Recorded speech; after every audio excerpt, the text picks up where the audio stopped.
Hey, this video is for my homie. I'm not going to say his name here to save him some embarrassment.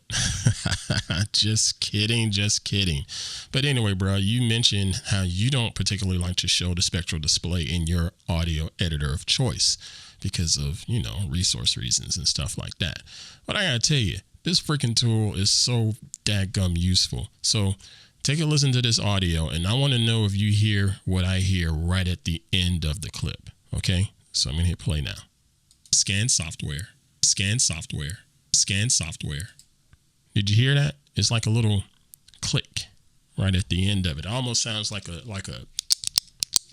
pin click. So listen again.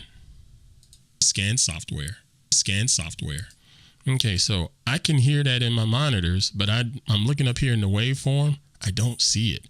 I zoom in on this waveform, you know, get in a little tighter. I still don't see it. But where do I see it? Right down here in this spectral display. Right there. That little tick. Where? Software. Right there.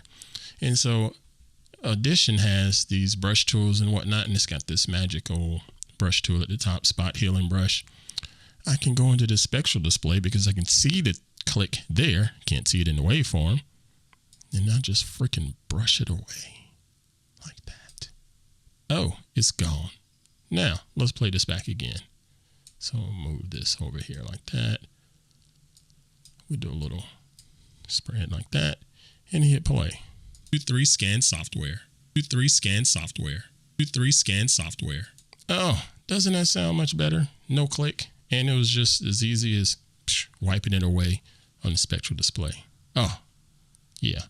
I'm going to keep that on the screen. You should too, bro. Thanks for watching.